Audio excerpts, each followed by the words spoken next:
Hainhoi Crowdsourcing requirement ni Shanmungti Shawai Education Department Biskango Khadamani Funulaika 2024 Bishiwa that exam pass on the candidate drug. Abahagino Dr. requirement langsang ni Shanmungti Shaka 2024 Bishiwa that pass on the candidate drug.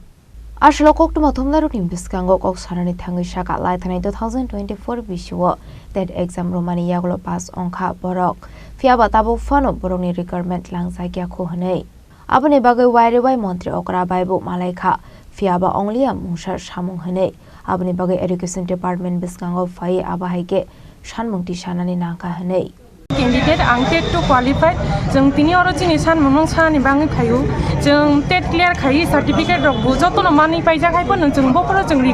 recruit khai jang nai tama bono sanan bangi jeng tini oro elementary department no jeng phaileyo jeng no bopro na sinai bopro jeng no jini Shanmung oro sini jeng bono shibani bangi shirai ki shilayan bangi jeng tini oro phaileyo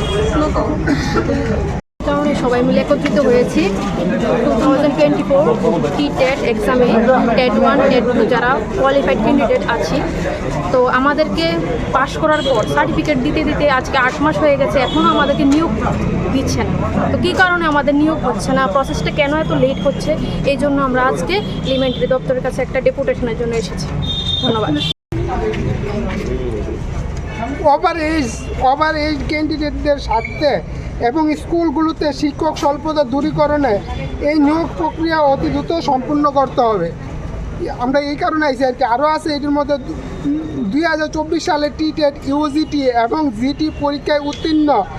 368 plus 1488 প্রত্যেক ক্যান্ডিডেটদের একসাথে অতি দ্রুত নিয়োগ করতে হবে এছাড়া আরেকটা point আছে রাজ্যের শিক্ষা ব্যবস্থার উন্নতির স্বার্থে আমাদের অতি দ্রুত নিয়োগ করতে হবে ধন্যবাদ এই পয়েন্টগুলোর জন্য আমরা এখানে এসেছি আর কি 2024 এর নোটিফাইড 2025 সালের এপ্রিল মাসের 17 তারিখ এবং 17 তো এপ্রিল 27 তারিখে আমরা টেট পরীক্ষা দিয়েছিলাম তো টেট পরীক্ষায় আমরা উত্তীর্ণ হয়েছি টেট 1 এ প্রায় 368 জন এবং টেট 2 তে 1488 জন আমরা টেট কোয়ালিফাই করেছি 2024 নোটিফাইড 2025 এ আমরা পরীক্ষা দিয়েছিলাম তারপর পরীক্ষা হওয়ার পর এবছর আমাদের যে প্রসেসিং আমাদের রেজাল্ট আউট আমাদের ভেরিফিকেশন আমাদের সার্টিফিকেট ডিস্ট্রিবিউশন সব কিছুতে লেট হয়েছে আমাদের আন্দোলন করতে হয়েছে আমাদের সার্টিফিকেট নেওয়ার জন্য আমাদেরকে আন্দোলন করতে হয়েছে অনেক আন্দোলনের পর আমরা কিছুদিন আগে আমরা সার্টিফিকেট পেয়েছি ঠিক আছে তারপর আমরা লক্ষ্য করেছি যে আমাদের পরীক্ষা হয়ে যাওয়ার পর বিভিন্ন এই শিক্ষা দপ্তরের অধীনে বিভিন্ন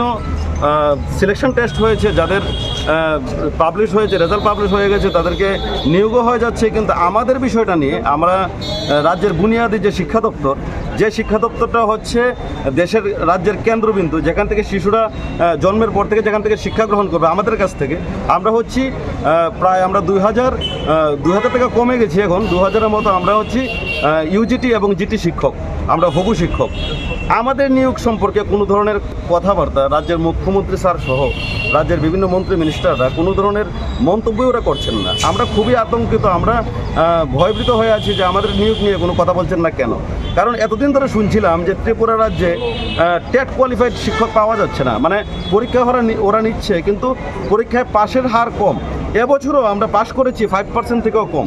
তাহলে আমাদেরকে এবছর নিয়োগ কেন করা হচ্ছে না অতি শীঘ্রই কেন নিয়োগ করা হচ্ছে না তারপর আমরা দুদিন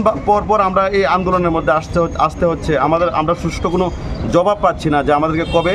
নিয়োগ করা হবে এই কিছু বিষয়ের জন্য আমরা আজকে আমরা এখানে একত্রিত হয়েছি তাছাড়া আমরা শিক্ষা দপ্তরে আমরা আরটিআই করেছিলাম যে আমরা যেহেতু পাশ করেছি 2000 থেকে কম আমরা ভেবেছি হয়তোবা শিক্ষা দপ্তরে আমাদের রাজ্য সরকারের পোস্ট নেই তারপর যখন আমরা আরটিআই করার পর দেখা যাচ্ছে যে ইউজিটিতে মানে আন্ডার গ্রাজুয়েট টিচারে বর্তমানে রাজ্য সরকারের ওদের তৈরি করা পোস্ট ক্রিয়েট করা আছে অলরেডি 1606 জন আন্ডার গ্রাজুয়েট আর আমরা পাশ করেছি শুধুমাত্র 368 জন আর গ্রাজুয়েট লেভেলে রাজা করা আলোচনা প্রণামী কক্তম চিনি খরাং